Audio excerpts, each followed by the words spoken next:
The Convent of Shadows, a New Mexico mystery. Before we start, just a reminder, if you enjoy this kind of content, subscribe to the channel. Now, let's get to the video. The discoverer Sara Martinez had spent 15 years excavating archaeological sites across the American Southwest, but nothing had prepared her for what her team would uncover in the remote hills of northern New Mexico in the autumn of. The dig site, located near the ruins of what historical records indicated was once the convent of Santa Esperanza, had initially promised to yield typical artifacts from late 19th century religious settlement. The convent had been established in 1887 by a small order of French nuns who had traveled to the New Mexico territory to minister to local Hispanic and Native American communities. According to sparse historical records, the convent had operated for only 7 years before being mysteriously abandoned. The reasons for its abandonment had never been clearly documented, leaving historians to speculate about disease, financial difficulties, or conflicts with local authorities. Martinez's team, consisting of graduate students from the University of New Mexico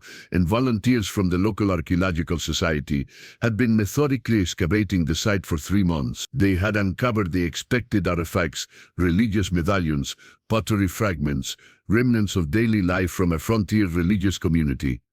The work was painstaking but routine, the kind of careful documentation that formed the backbone of archaeological research. It was Maria Gonzalez, a graduate student specializing in historical photography, who made the discovery that would transform their understanding of the site. She had been working in what appeared to be the remains of the convent's administrative building when her trowel struck something unusual buried beneath a collapsed section of adobe wall.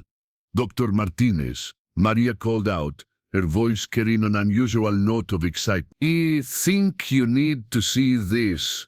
Carefully brushing away centuries of accumulated dirt and debris, Maria had uncovered a metal container, approximately 12 inches square and remarkably well preserved despite its age. The container appeared to be made of tin, with traces of what might once have been decorative painting still visible on its surface.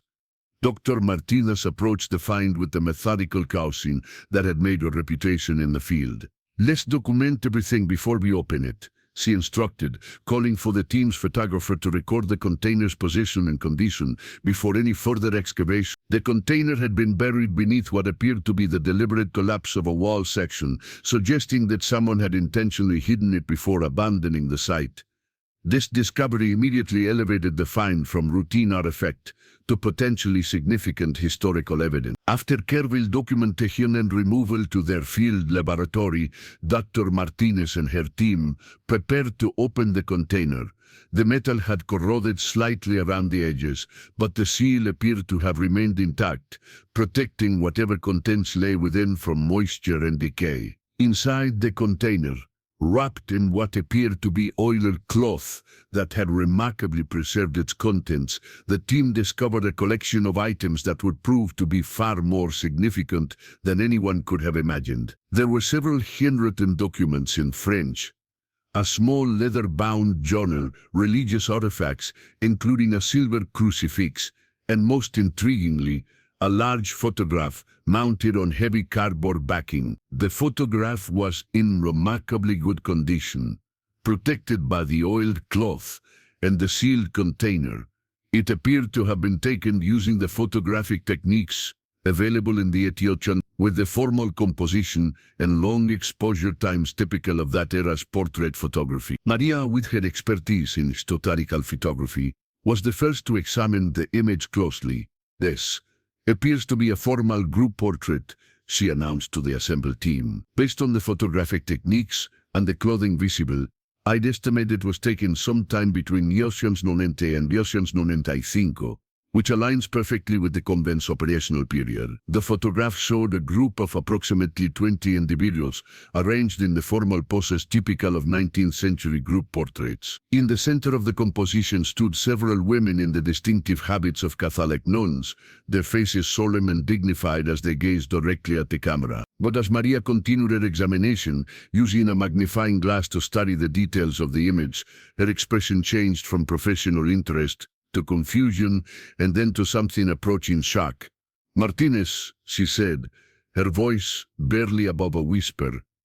"There's something very unusual about this photograph, something that doesn't make sense given what we know about this convent." Dr. Martinez took the magnifying glass and examined the photograph herself. At first glance, it appeared to be exactly what one would expect, a formal portrait of the convent's religious community, probably taken to commemorate some significant occasion or to send to church authorities in France. But as she studied the faces in the photograph more closely, Martinez began to understand Maria's confusion.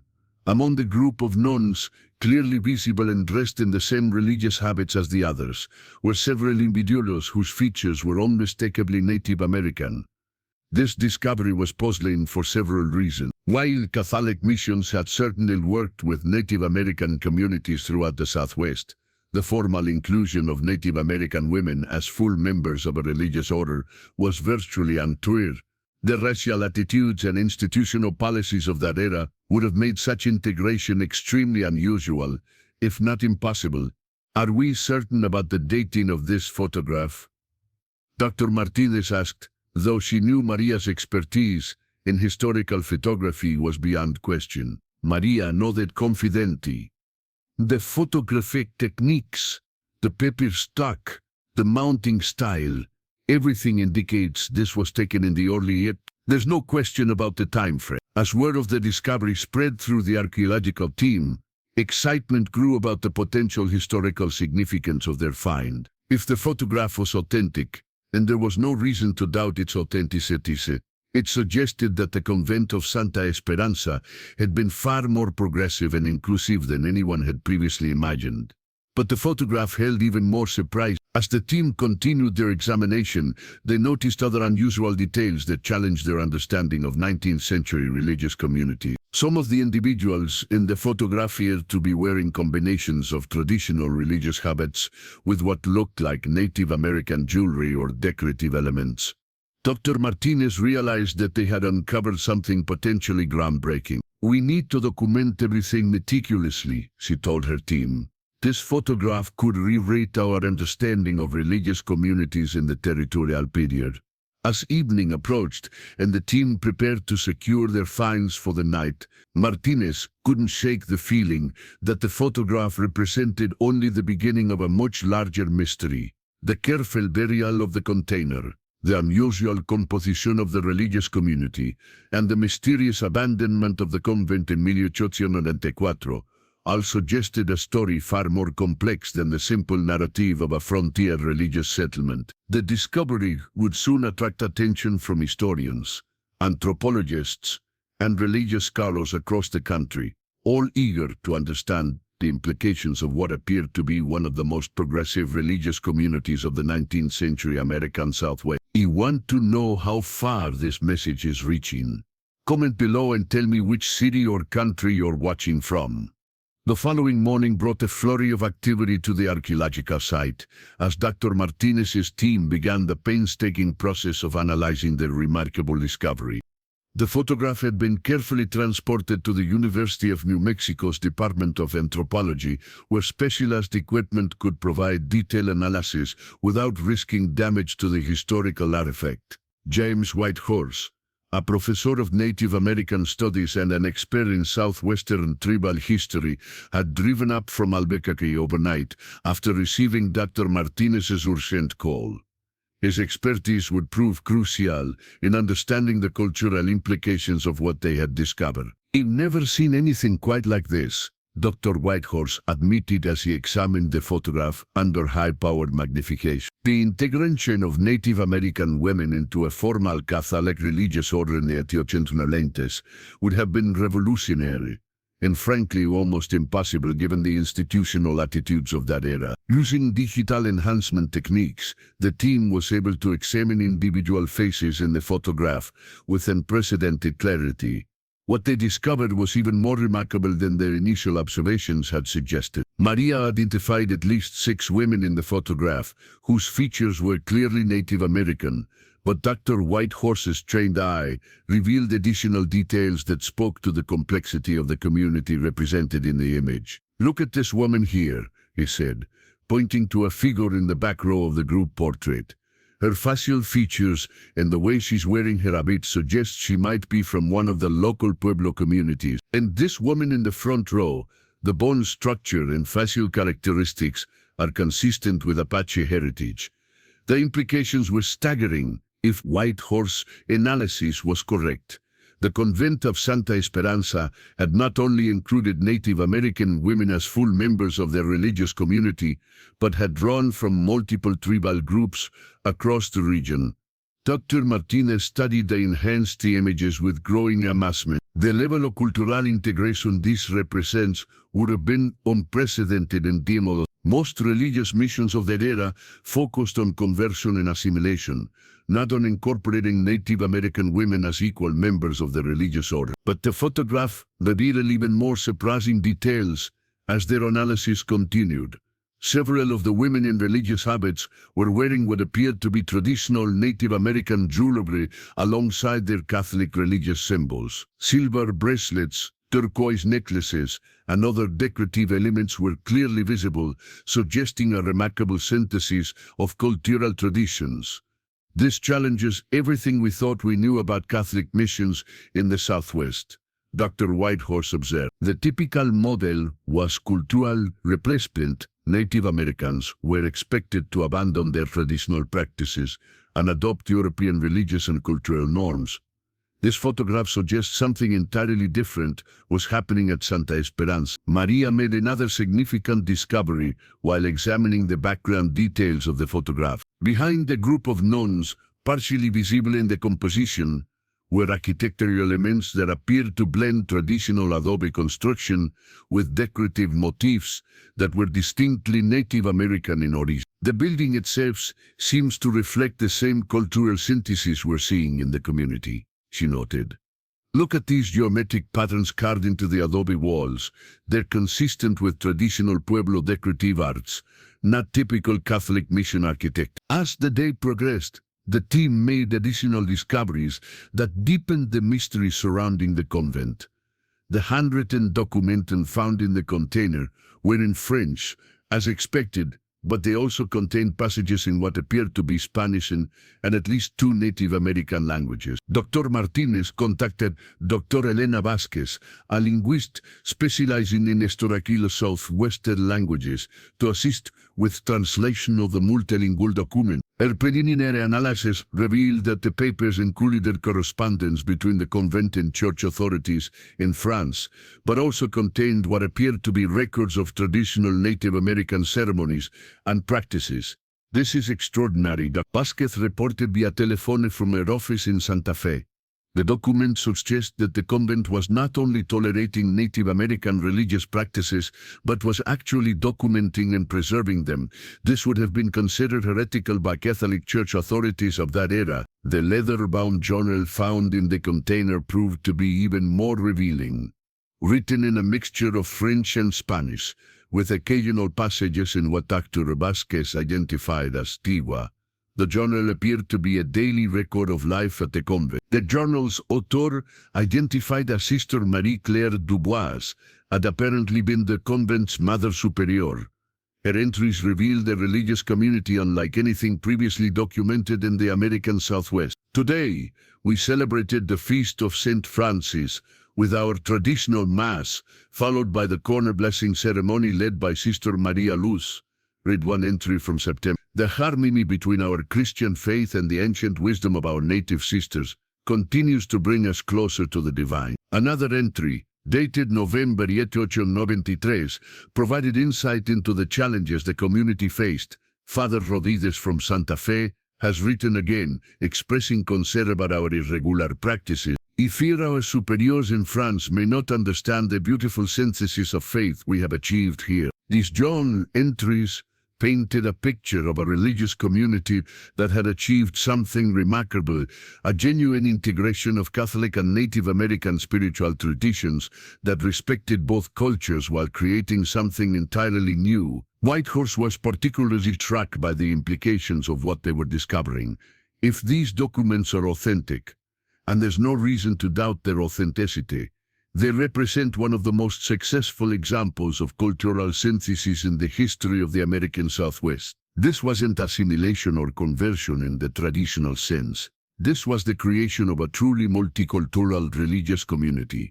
But perhaps the most intriguing aspect of their discoveries was what the documents revealed about the convent's sudden abandonment. Sister Marie Claire's final journal entries, dated in early 1894, spoke of increasing pressure from church authorities and growing tensions with local civil authorities who were suspicious of the convent's unusual practices. The bishop has demanded that we conform to standard practices or face closure, read an entry from February 1894. But how can we abandon the sacred synthesis we have achieved? How can we tell our native sisters that their traditions are no longer welcome in God's house? The final entry, dated March 15, 1894, was particularly poignant. We have made the difficult decision to disband our community rather than compromise our principles. The container is buried with our most precious records. Perhaps someday, when the world is ready, someone will understand what we tried to accomplish here. As evening approached, Dr. Martinez and her team realized that they had uncovered far more than a simple archaeological artifact. The photograph and accompanying documents represented evidence of one of the most progressive and inclusive religious communities in 19th century America, a community that had been forced to disband because it was ahead of its time. The discovery would challenge historians to reconsider their understanding of religious missions, cultural integration, and the complex relationships between Catholic institutions and Native American communities in the territorial Southwest. The third day of analysis brought Martinez's team into contact with unexpected sources of information that would dramatically expand their understanding of the convent of Santa Esperanza. Word of the discovery had spread through academic circles, and they began receiving calls from historians, genealogists, and even descendants of families who had lived in the area. The most significant contact came from Elena Sandoval, an elderly woman living in nearby Española who claimed her great-grandmother had told stories about the mysterious convent. Miss Sandoval, now in her 80s, had driven to the university to share oral histories that had been passed down through 4 generations of her family. My great-grandmother Esperanza Montoya used to tell us about the different nuns who lived in the hills, Sandoval explained to the assembled research team. She said they were not like the other missionaries who came to convert the people. These nuns learned from the native women and honored their ways. Miss Sandoval's family stories provided crucial context for understanding the photograph and documents. According to the oral histories, the convent of Santa Esperanza had been established not as a traditional mission, but as an experimental community designed to bridge Catholic and Native American spiritual traditions. My great-grandmother said that women from several pueblos had joined the nuns, not as converts, but as teachers. Mrs. Sandoval continued. They taught the French nuns about local plants for medicine, about ceremonies for blessing crops, about the old ways of understanding the sacred. This information aligned perfectly with what the team had discovered in Sister Marie Claire's journal. The convent appeared to have been founded on principles of mutual respect and cultural exchange, rather than the typical missionary model of conversion and cultural replacement. Whitehorse was particularly interested in Mrs. Sandoval's stories about specific individuals mentioned in the oral histories. Your great-grandmother spoke of a woman named Maria Luz, who became a nun, but kept her native name and practices. Do you know which pueblo she came from? Mrs. Sandoval nodded. She was from San Ildefonso Pueblo, but she had also lived with the Apache for several years before coming to the convent. My great-grandmother said she was a bridge between many different peoples. This detail proved crucial when the team returned to examine the photograph with this new information. Using Mrs. Sandoval's descriptions, they were able to identify several specific individuals in the group portrait, including the woman they now knew as Sister Maria Luz. But Mrs. Sandoval's most important contribution was her explanation of why the convent had been forced to close. The church authorities in Santa Fe became suspicious when they heard reports of pagan ceremonies being conducted alongside Catholic masses, she explained. But my great-grandmother said, these weren't pagan ceremonies, they were prayers to the same God, just in different languages and with different traditions. The political context of the Etiationolenses, New Mexico territory added another layer of complexity to the story. Dr. Martinez contacted Dr. Robert Chen, a historian specialized in territorial politics, who provided crucial background about the tensions that would have surrounded such an experimental religious community. The 1890s were a period of intense cultural conflict in New Mexico territory. Chen explained via video conference from his office at Arizona State University. Anglo authorities were pushing for statehood, which required demonstrating American values and institutions. A Catholic convent that incorporated Native American practices would have been seen as evidence of the territory's inability to properly civilize its population. This political pressure, combined with religious orthodoxy from Catholic Church authorities, had created an impossible situation for the progressive community at Santa Esperanza. They faced criticism from both secular and religious authorities, who viewed their inclusive practices as threatening to established order. The team's analysis of the photograph itself revealed additional details that supported these historical interpretations. Using advanced digital enhancement techniques, Maria was able to identify subtle elements in the image that spoke to the community's unique character. Look at the way the women are positioned in the photograph, she observed, pointing to the carefully arranged composition. Traditional convent photographs from this era would have shown a strict hierarchy, with the Mother Superior prominently featured and other nuns arranged by seniority. But this photograph shows a much more egalitarian arrangement. Indeed, the photograph appeared to deliberately emphasize the equality of all community members, regardless of their cultural background or length of service. Native American and European women were interspersed throughout the composition, with no apparent hierarchy based on ethnicity or cultural origin.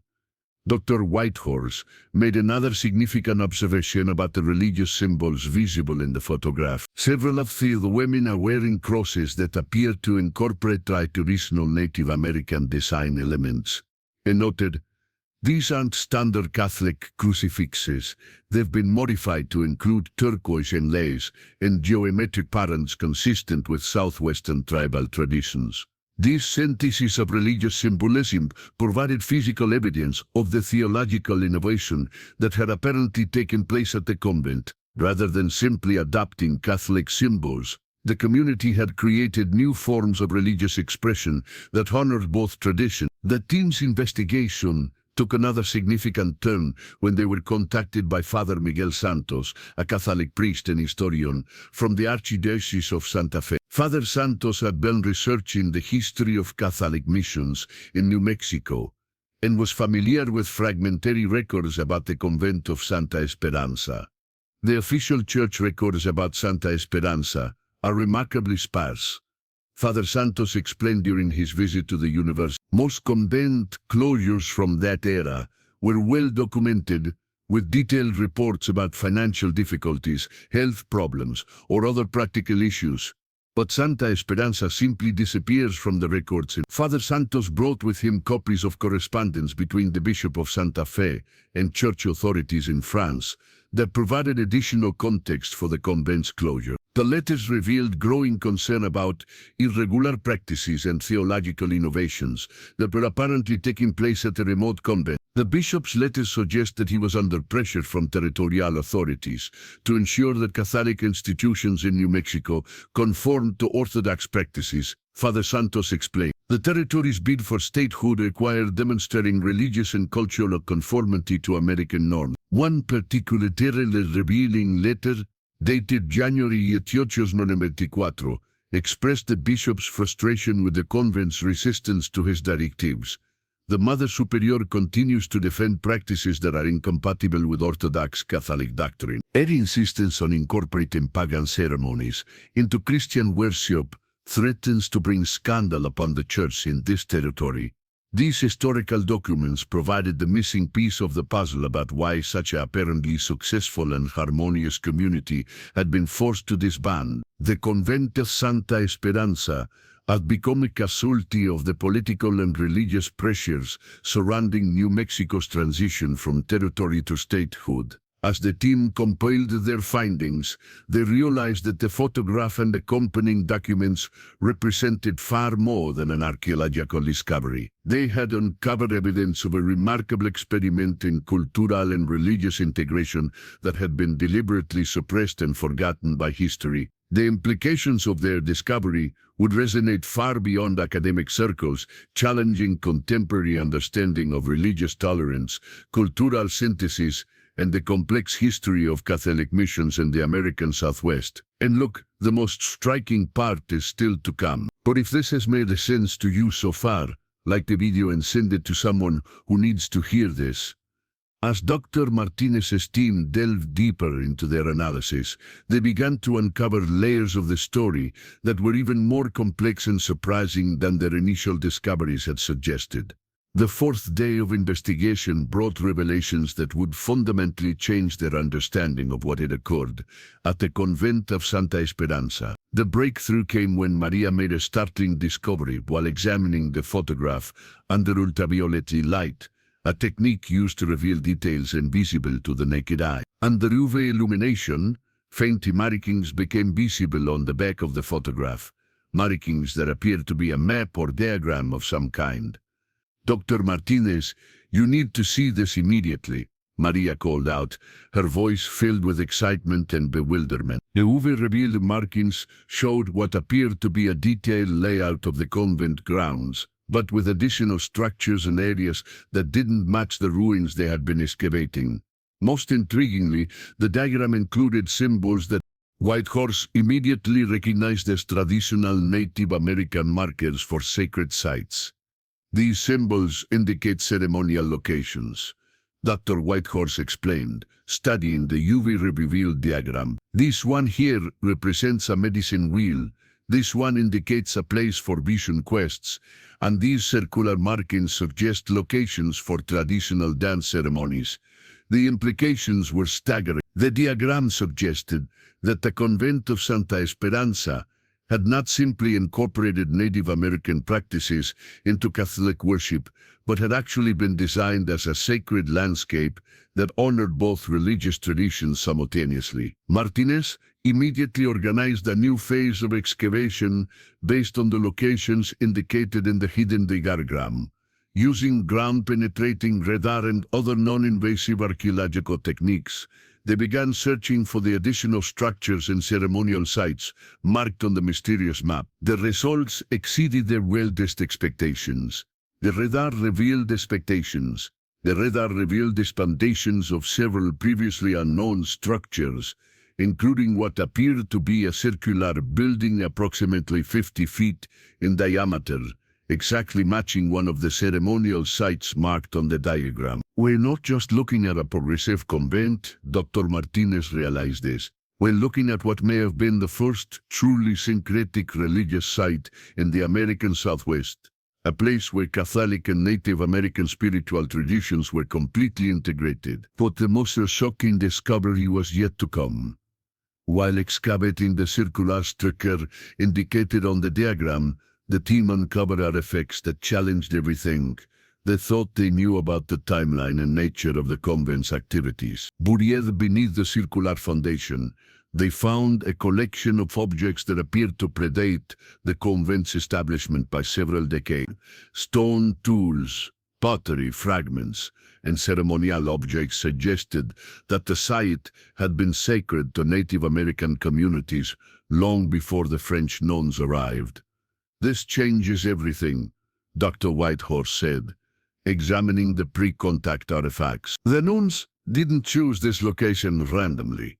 They deliberately established their convent on a site that was already sacred to local Native American communities. The discovery suggested a level of cultural sensitivity and respect that was virtually unheard of in 19th-century missionary activities. Rather than displacing or ignoring existing sacred sites, the French nuns had apparently sought to honor and incorporate them into their religious community. Further analysis of Sister Marie Claire's journal, aided by Dr. Vasquez's linguistic expertise, revealed additional details about how this remarkable integration had been achieved. The journal contained detailed descriptions of ceremonies that blended Catholic and Native American elements in ways that created entirely new forms of spiritual expression. The Feast of the Assumption was celebrated with traditional Catholic Mass in the morning, followed by a corn blessing ceremony led by our Pueblo sisters in the afternoon. Read one journal entry from August. In the evening, we gathered in the sacred circle for prayers that honored both the Virgin Mary and the Earth Mother, recognizing them as different names for the same divine feminine principle. These descriptions revealed a theological sophistication that went far beyond simple cultural tolerance.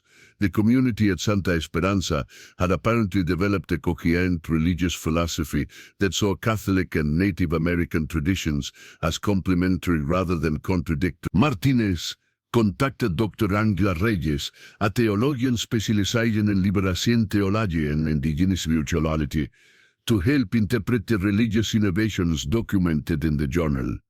Dr. Reyes' analysis revealed the true revolutionary nature of what had been attempted at Santa Esperanza. What they achieved was essentially a form of contextual theology, adapting Christian doctrine to local cultural and spiritual contexts.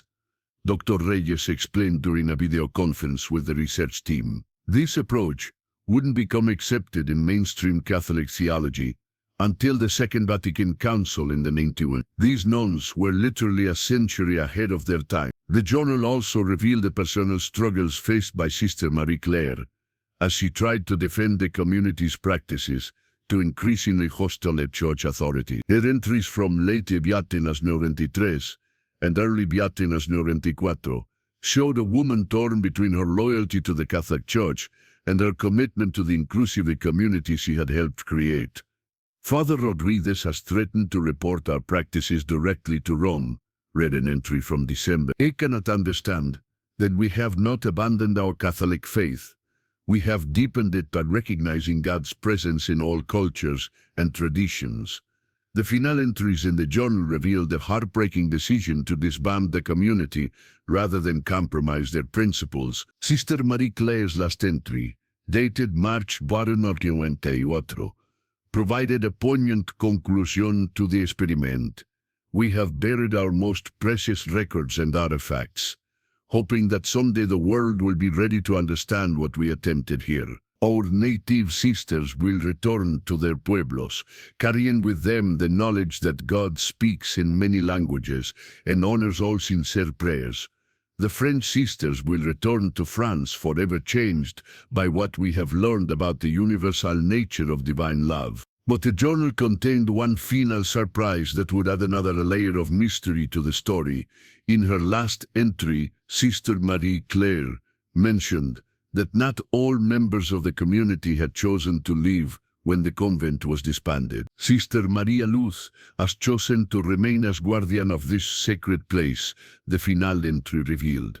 She will live in the traditional way of her ancestors, but carrying within her heart the synthesis of faith we have achieved. Perhaps she will be here to welcome those who come seeking the truth we have discovered. This revelation sent the research team back to the archaeological site with renewed urgency. If Sister Maria Luz had remained at the site after the official closure of the convent, there might be additional evidence of continued activity well beyond it. Using the hidden diagram as a guide, they began searching for evidence of what they discovered would add yet another chapter to the remarkable story of the convent of Santa Esperanza and challenge their understanding of what had really happened when the official religious community was disbanded. The photograph that had started their investigation was beginning to look like just the first page of a much longer and more complex story, a story that would ultimately reveal one of the most remarkable experiments in religious and cultural integration in American history. The fifth day of investigation brought the most extraordinary discovery, yet one that would completely rewrite the team's understanding of what had happened at the convent of Santa Esperanza. after its official closure in 1994. Martinez's team had expanded their search to areas of the site that had previously been considered peripheral to the main convent buildings. It was Dr. Whitehorse who made the discovery that would change everything. While examining a natural cave formation approximately half a mile from the main convent ruins, he noticed that the cave mouth had been modified with carefully constructed stone work that appeared to blend seamlessly with the natural rock formation. "This isn't natural," they called out to the rest of the team.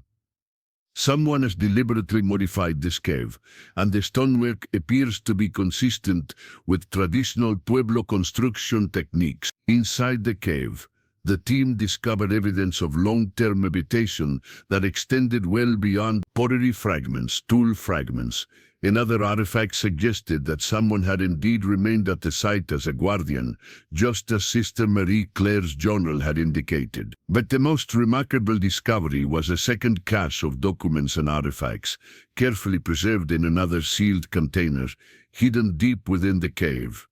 This cache appeared to have been created much later than the original burial, possibly decades after the convent's official closure. The documents in the second cache were written in a mixture of Spanish, English, and what Dr. Vasquez identified as Tiwa, the language of several local Pueblo communities. The handwriting was different from Sister Marie Claire's, suggesting a different author, presumably Sister Maria Luz, the guardian mentioned in the final journal entry. These later documents revealed that the story of the convent of Santa Esperanza had not ended with its official closure. Instead, Sister Maria Luz had continued to maintain the site as a place of spiritual significance, welcoming visitors from various Native American communities who came seeking the unique synthesis of traditions that had been developed there. The sacred circle remains active, read one documented. Families from San Ildefonso, Santa Clara,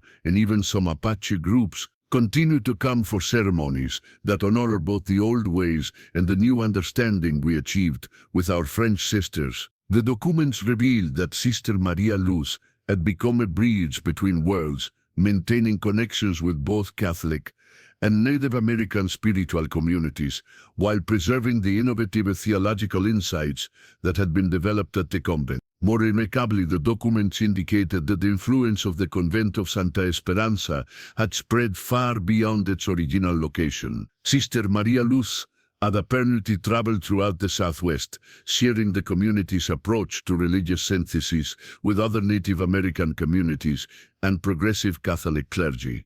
Father Martinez in Taos has expressed interest in our methods. Read a document from He believes that the Church's future in this land depends on learning to speak with the voice of the people, not imposing foreign ways upon ancient wisdom. The cache also contained later photographs, that showed the continued use of the site well into the 20th. These images, apparently taken in the Buenos Días and Buenos Dientes, show you the gatherings of people from various cultural backgrounds participating in ceremonies that clearly blended Catholic and Native American elements. Maria's expertise in historical photography proved crucial in analyzing these later images. The photographic techniques and paper stock indicate these were taken between 1912 and 1913, she reported. They show that the site remained active as a place of spiritual significance for at least 30 years after the official closure of the convent. The photographs revealed that the legacy of the convent of Santa Esperanza had evolved into something even more remarkable than the original community. Rather than a single religious order, the site had become a gathering place for people from various backgrounds who were seeking spiritual approaches that honored multiple traditions. Dr. Whitehorse was particularly struck by the diversity shown in the later photographs. These images show not just Native Americans and Catholics, but also what appeared to be Protestant clergy, Jewish families, and even some individuals whose clothing suggests they may have been from other immigrant communities. The documents provided context for this remarkable diversity. Sister Maria Luz had apparently developed a reputation throughout the Southwest as a spiritual teacher who could help people from different religious backgrounds find common ground and mutual understanding. All sincere seekers are welcome at the sacred circle, read one of her writings from. The divine spirit that spoke through Jesus also speaks through the ancient ceremonies of my people, through the prayers of the Jewish Sabbath, through the meditations of the Buddhist monks who have recently arrived from China.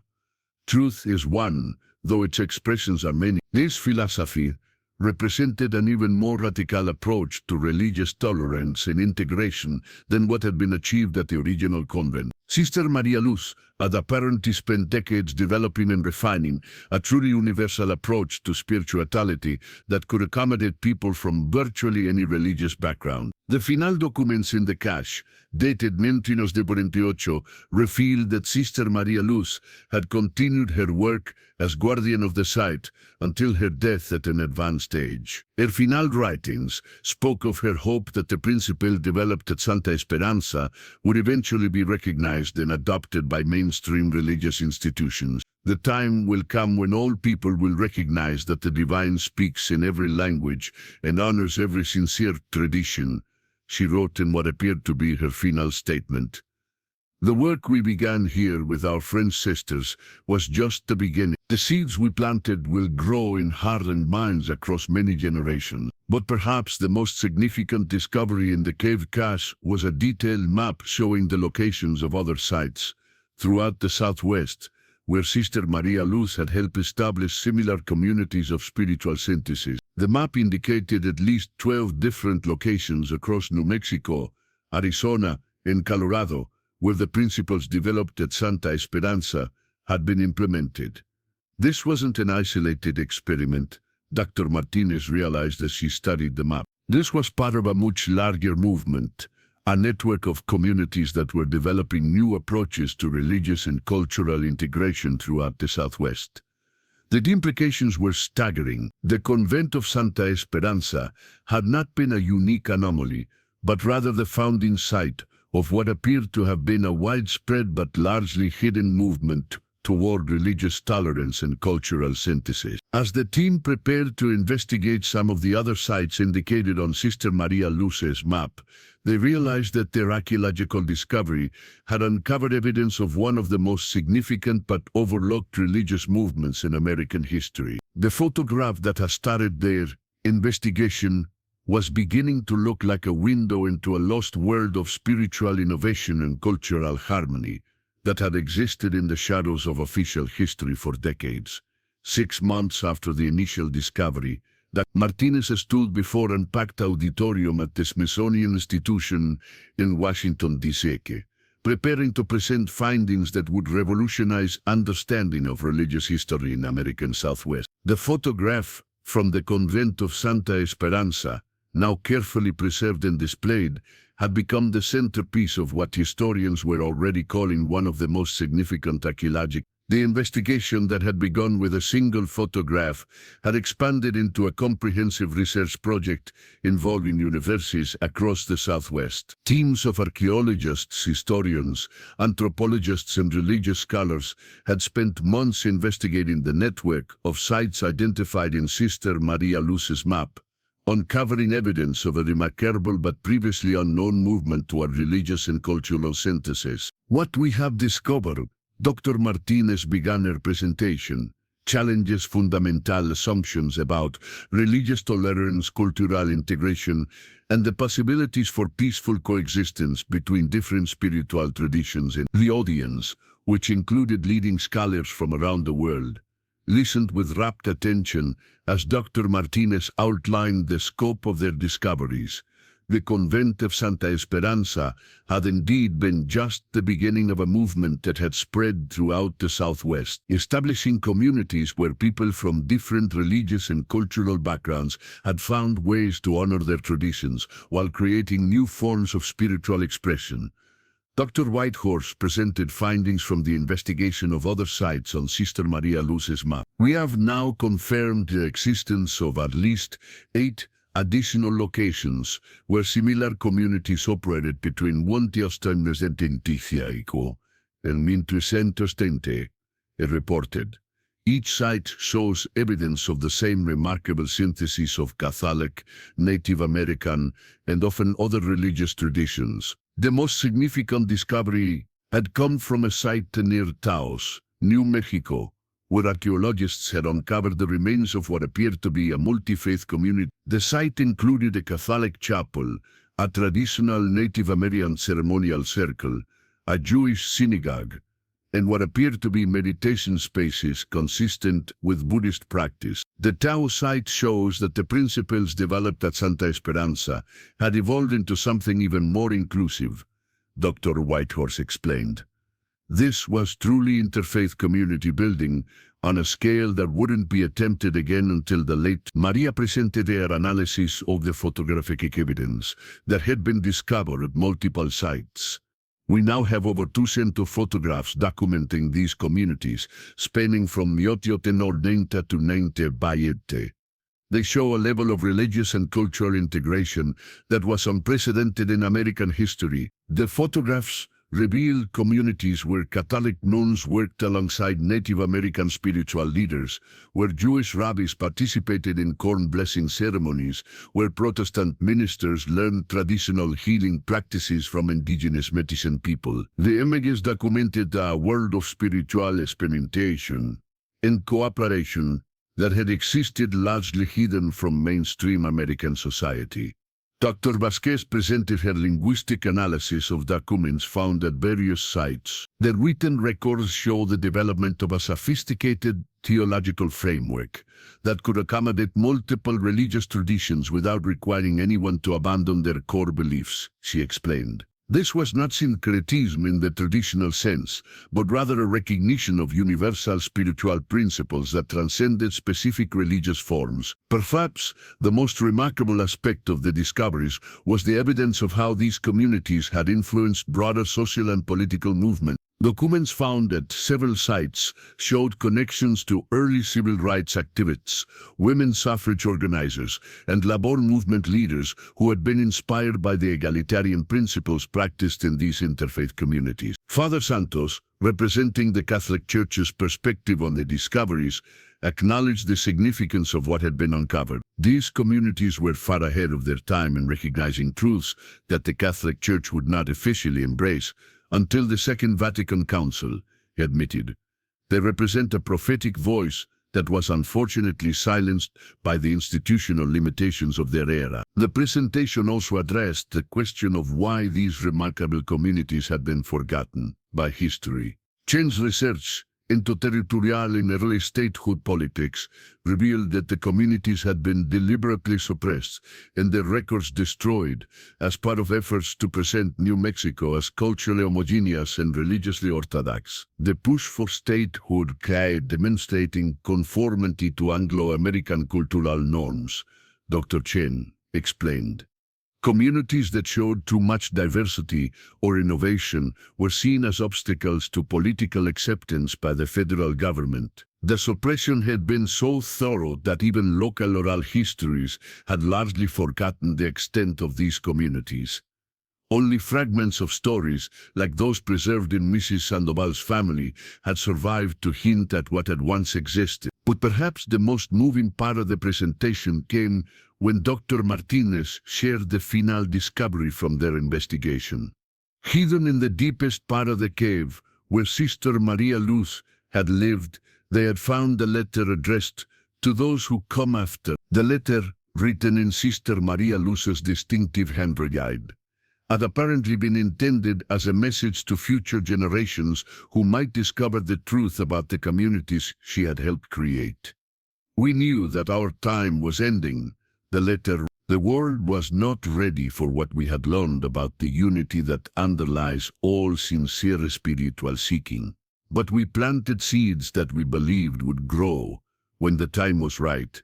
If you are reading this, Perhaps that time has come. The letter went on to describe the core principles that had guided the interfaith communities: respect for all sincere spiritual traditions, recognition of universal divine presence, commitment to social justice and equality, and dedication to peaceful coexistence among people of different backgrounds.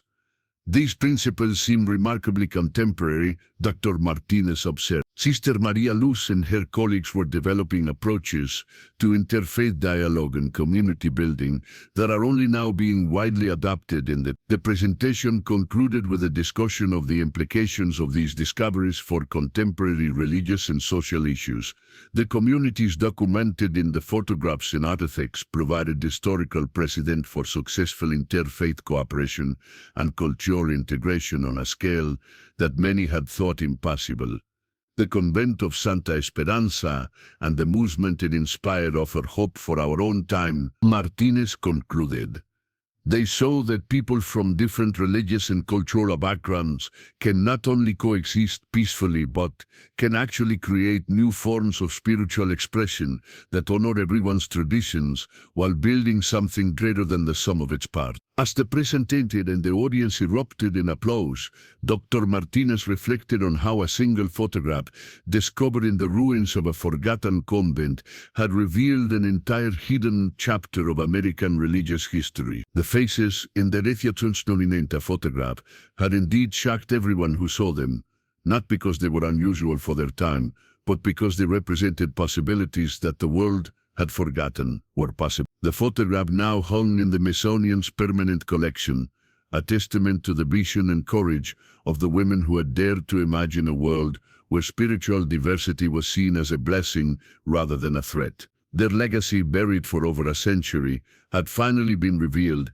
offering inspiration and guidance for a new generation of people seeking to build bridges across religious and cultural divides. The story of the convent of Santa Esperanza had ended not with its closure, but with its rediscovery in 2023, a reminder that some truths are too powerful to remain buried forever, and that the seeds of hope planted by visionary individuals can grow across centuries to bloom when the world is finally ready to receive them.